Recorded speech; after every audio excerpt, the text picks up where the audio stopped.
रहीम। मैं मोहम्मद ज़ुबैर और आप देख रहे हैं मेरा यूट्यूब चैनल और फेसबुक पेज। उम्मीद है तमाम दोस्त खैरियत से होंगे। अच्छा जी, आज हम बात करेंगे चाइल्ड प्रोटेक्शन ऑफिसर। जो टोटल नंबर ऑफ पोस्ट 26 जो अनाउंस हुई थी पब्लिक सर्विस कमीशन की तरफ से कि उसका इम्तिहान कब तक मुतवक्के है, उसकी क्या खैर खबर है, और फिर अगर हमारे पास जो लिमिटेड टाइम है थोड़ा सा रह गया है उस पर हम किस तरह से तैयारी कर सकते हैं। तो शहजाद साहब बहुत शुक्रिया। Sir thank you. अच्छा सर, लोग ना कंफ्यूज हो गए थे जो अभी 15-20 दिन पहले ये अपडेट हुआ था ना प्लानर सीपीयू लीगल का। बहुत सारे लोगों ने इसको सीपीयू ये वाला समझ लिया था। तो सीपीयू लीगल का ऑलरेडी प्लान हो चुका है, वो 8 या 9 को पेपर होने जा रहा है, और ये जो पेपर है ये अभी प्लान होने जा रहा है, उस पर हम अभी बात करते हैं। सर ये ऐड नंबर 6 था, 15/6 इसकी लास्ट डेट थी, और जिस तरह आपने बताया कि 26 इसकी सीट थी, तो इस पे जो टोटल कैंडिडेट्स थे वो 11,700 समथिंग पे। ठीक है। तो कोई बहुत ज़्यादा टफ कंपटीशन नहीं है। तो अब देखें कि पोजीशन भी अच्छी है, उसके हवाले से हम 12 बात भी कर चुके हैं कि उसकी मराहत, पे पैकेजेस, सारी चीज़ें क्या हैं। तो अब आप बताएं कि इसका जो पेपर है वो कब तक एक्सपेक्टेड अच्छा, है। सबसे पहले तो ये है कि सर हम सिर्फ पर्टिकुलरली चाइल्ड प्रोटेक्शन ऑफिसर की जो रिवीजन है उसके हवाले से ना एक मॉक टेस्ट शुरू कर रहे हैं। ठीक है। जो कि इंशाल्लाह हम आज सोमवार है हाँ जी। तो हम शुरू करेंगे जुमेरात से। ओके। ठीक है। और इसको हम प्लान कर रहे हैं according to the examination point of view. ठीक है। फिर मैं बताता हूँ कि प्रपोजल किस तरह से चल रही है। एक तो उसके अंदर तकरीबन 80 के करीब टेस्ट होंगे। ओके। मतलब 70 से 80 के दरमियान कहीं ना कहीं पर जो मॉक टेस्ट हैं वो इंशाल्लाह इसके अंदर कंडक्ट करवाए जाएंगे। और फीस भी बहुत नॉमिनल सी है, 1000 रुपया इसकी टोटल फीस होगी। ठीक है। अच्छा, आप में से वो बंदा जो चाइल्ड प्रोटेक्शन ऑफिसर के हवाले से हमारा सिर्फ मॉक टेस्ट सेशन या बाकी किसी और पोस्ट के हवाले से जनरल नॉलेज का मॉक टेस्ट सेशन ज्वाइन करना चाहता है तो वो जो नंबर्स दिए गए उन पर रब्ता कर सकता है। उसमें पास पेपर्स भी 2020 से 2026 तक शामिल होंगे। 6 साल के लिए हो गए, और इसके अलावा तमाम जो सब्जेक्ट्स हैं जैसे Urdu, English, computer science, ADS, इस्लामियात, Pak study, current affair, computer, ये सारे के सारे जो 8 से 10 बनते हैं। 10 सब्जेक्ट्स के सब्जेक्ट वाइज होंगे। हाँ जी। और जो बाकी हैं 6 साल के तकरीबन 75 से 80 करीब बनते हैं। 70 प्लस बनते हैं। 70 प्लस ये होंगे। अच्छा, अब हम आ जाते हैं चाइल्ड प्रोटेक्शन ऑफिसर की जॉब हासिल करना एक इंडिविजुअल के लिए क्यों ज़रूरी है। सही। सर, जो रिवाइज हमारे पे स्केल है ना, हाँ जी, जो अभी रिवाइज हुए हैं, इसके तहत चाइल्ड प्रोटेक्शन ऑफिसर की जो जॉब है अब पर मंथ 56,500 रुपए इजाफी अलाउंस होगा। ठीक है। 1 बेसिक सैलरी इनका चाइल्ड प्रोटेक्शन ऑफिसर अलाउंस है। इनका चाइल्ड अलाउंस है। चलो, चाइल्ड अलाउंस है, चाइल्ड प्रोटेक्शन ऑफिसर ठीक है। का जो अलाउंस है वो 1 बेसिक सैलरी ह्यूज अमाउंट है, ये कोई कम नहीं है। 56,500 रुपए। मतलब इमेजिन करें आप, एक पूरी सैलरी है ना। बहुत सारे लोग और हर महीने, और बहुत सारे लोग हैं जो इस सैलरी पे काम करते हैं ना। अब जो नया रिक्रूटी होगा ना बंदा, अब उसकी तनख्वाह 17 की तकरीबन 1,26,000-27,000 या 1,25,000 के करीब शुरू होगी।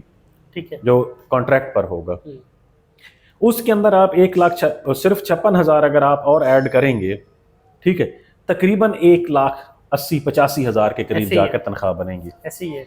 अब चाइल्ड प्रोटेक्शन ऑफिसर की 1,80,000-85,000 रुपए तनख्वाह बहुत बड़ी तनख्वाह है।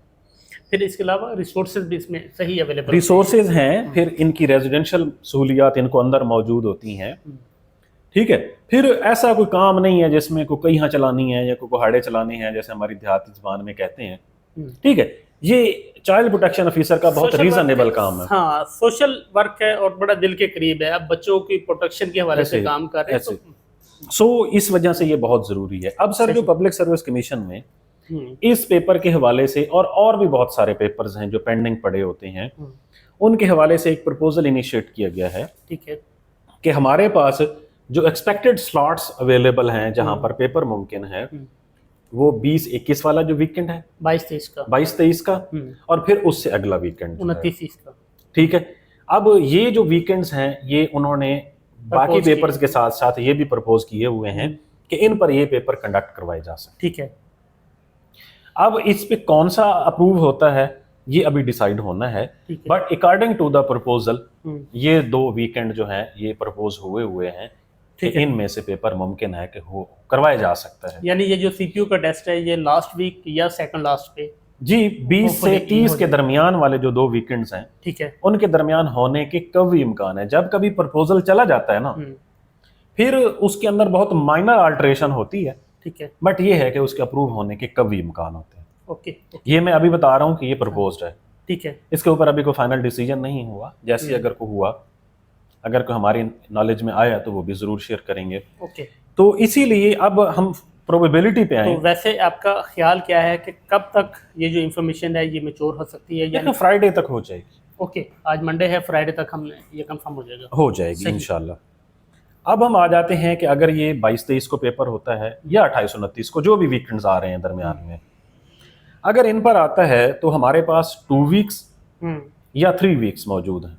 ऐसी है, कम से कम 15-16 दिन तो है। हाँ, कम से कम 15 दिन। आज अगर 23 है तो 18 दिन बाकी रह गए, मैक्सिमम 25 दिन है। अब 18 से 25 दिन के दरमियान हम किस तरह से तैयारी कर सकते हैं, बिल्कुल सही। ये सबसे इंपॉर्टेंट क्वेश्चन है। अगर आप डेप्टी अकाउंटेंट का पेपर देखें, हाँ जी। एक तो ये है कि मेरी एक हम्बल सबमिशन है पब्लिक सर्विस कमीशन से कि ये जो मुख्तलिफ हिस्सों में पेपर कंडक्ट करवाया जाता है ना, फेजेस में ये नहीं होना चाहिए। हाँ।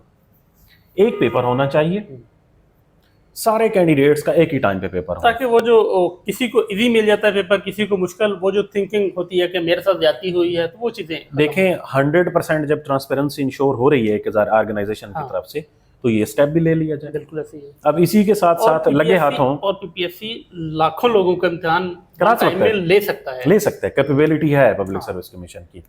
और इसी के साथ साथ पब्लिक सर्विस कमीशन को चाहिए कि कैंडिडेट्स की इजीनेस के लिए कार्बन कॉपी भी लगे हाथ ये भी कर दें। हाँ। ठीक है, ये 2 जेन्युइन कंसर्न्स हैं कैंडिडेट्स ये के। नीड्स नहीं है, ये राइट्स हैं। चलिए, मैं राइट्स नहीं, कंसर्न्स हैं। चलिए। ये कंसर्न्स हैं, राइट्स तो नहीं है, कंसर्न्स हैं कमीशन में, क्योंकि commission should be a candidate friendly. ऐसी। ठीक है, अब कैंडिडेट फ्रेंडली होगा, कैंडिडेट की ऑप्टिमम नीड है इस वक्त के उनकी कार्बन कॉपी भी होनी चाहिए और उनका फेज वाइज पेपर नहीं होना चाहिए, एक ही टाइम पे होना चाहिए। से नो टू फेजेस। चलिए, से नो टू फेजेस जो है ना वो हम कह सकते हैं। ठीक है, तो एक तो ये करना चाहिए। अब दूसरी बात ये है कि जब डेप्टी अकाउंटेंट का पेपर आया, हाँ जी। तो डेप्टी अकाउंटेंट के पेपर एवरेज रहे हैं, हाँ। कोई बहुत एक्सेप्शनल नहीं आए। ऐसे ही है। पहली बात। दूसरी बात, हमारे वो जो यार दोस्त जो ये कहते थे कि अब वो जो ओल्ड केस का पेपर हुआ था असिस्टेंट का और सिर्फ कंप्यूटर मैथ और इंग्लिश पूछी गई थी तो उस तरह से पेपर आएगा, वैसे तो नहीं आया। ऐसी ही। पब्लिक सर्विस कमीशन ने एज पर सिलेबस पेपर दिया। इसी तरह से math, computer, English, Pakistan studies, सारे जितने भी पोर्शन पेपर के अंदर आने वाले होते हैं उनमें से सवालात आएंगे। अब आखिरी 20 दिनों में कैंडिडेट को क्या करना चाहिए, कैसे रैप अप कर सकते हैं? हाँ जी। एक तो कैंडिडेट्स को जो वो पहले तैयारी कर चुके हैं उसको रिवाइज करना चाहिए। ठीक है। दूसरा, जहां पर कैंडिडेट्स को लगता है कि उनके ये वीक एरियाज हैं, अगले 20 दिन टारगेट करें। अगर 2 हिस्से कमजोर हैं, 3 हिस्से कमजोर हैं, उनको इंप्रूव करें। बिल्कुल सही। तीसरी जो एक्टिविटी होती है वो होती है मॉक एक्सरसाइज की, यानी आप अपनी इवैल्यूएशन करें। यकीनन देखें उस कैंडिडेट जो ये चाहता है कि उसकी ये जॉब हो, इतनी अच्छी जॉब हो, तो भाई उसको ये तीनों फेज करनी पड़ेंगी। या एटलीस्ट ऐसे तमाम लोग जिनकी तैयारी इतनी होती है कि वो 50+ मार्क्स लेते हैं और मेरिट के लिए 60-65 तक की गुंजाइश होती है, तो उन्हें लाजमी तौर पर ये एक्टिविटी करनी चाहिए ताकि वो जो टाइम मैनेजमेंट है उसको भी सीख सकें, जो उस वक्त की अपने हवास पे आपने काबू रखना होता है उसको भी मैनेज कर सकें, और उसके साथ साथ आप ये भी देख सकें कि आपने इस टाइम के अंदर इतने सारे जो क्वेश्चंस हैं उसको सही टेक भी करना है। बिल्कुल ऐसे ही। अब ये 3 एक्टिविटीज मेरी तरफ से हाईली रिकमेंडेड है। जो अवेलेबल ऑलरेडी पढ़ा हुआ सिलेबस है उसको रिवाइज, जो वीक एरियाज हैं उनको अगले 20 दिन में टारगेट करके इंप्रूव करें। थर्ड, मॉक एक्टिविटी एक्सरसाइज करें। सही।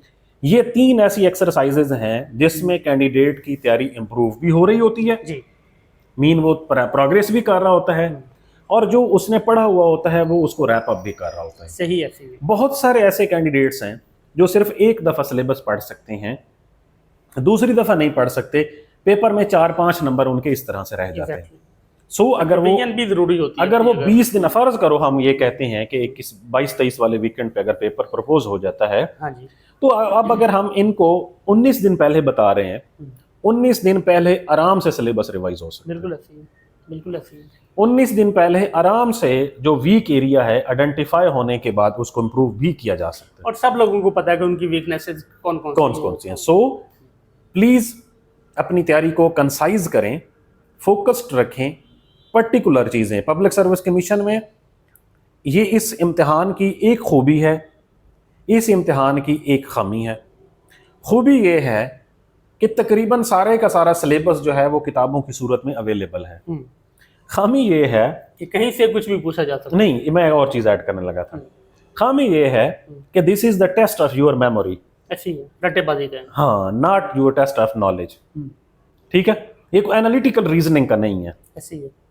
तो सो जब ये चीजें आती हैं तो हमें फिर according to the examination need काम करना चाहिए। गेम जो रूल्स हैं, गेम के जो रूल्स हैं उसके मुताबिक खेलना पड़ता यकीनन उसी के मुताबिक खेलें। कैंडिडेट बहुत पर्टिनेंट हो के बहुत ज्यादा किताबें नहीं पढ़ते, वन पेपर के लिए बहुत ज्यादा किताबें पढ़ने की जरूरत भी नहीं है। ठीक है, वो चीज पढ़ें जो सिलेबस को कवर करती है।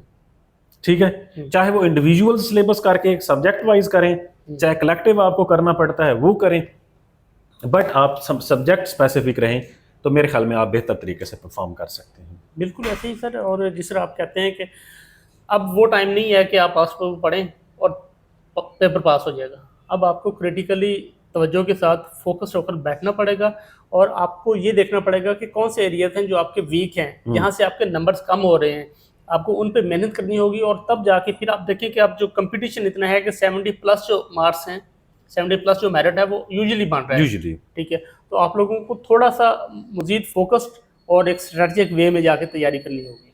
अच्छा, ये जो अब इसका पेपर है ना चाइल्ड प्रोटेक्शन ऑफिसर का, इसका भी हम ये नहीं कह सकते कि इसका मेरिट भी कुछ 70 से नीचे आएगा। ऐसे ही है सीधी सी बात है सर। 11,000 लोग हैं तो उनमें से 50-60% तो ऐसे होते हैं जो कंटिन्यूसली पेपर दे रहे होते हैं। फिर जब हमको बता देते हैं कि तनख्वाह भी इनकी अच्छी खासी है, तो कुछ लोग मतलब वो बूस्टर डोज जैसे कोविड की लगती थी ना, वो बूस्टर डोज लग जाती है, कुछ ज़्यादा मेहनत करना शुरू कर देते हैं। सो हमारा काम आप लोगों तक इन्फॉर्मेशन देना है, आप लोगों का जॉब हासिल करना है, तनख्वाह आप लोगों ने लेनी है, PR आप लोगों की बननी है, हमारी आपके लिए दुआएं हैं, हमारी आप लोगों के लिए दुआएं हैं।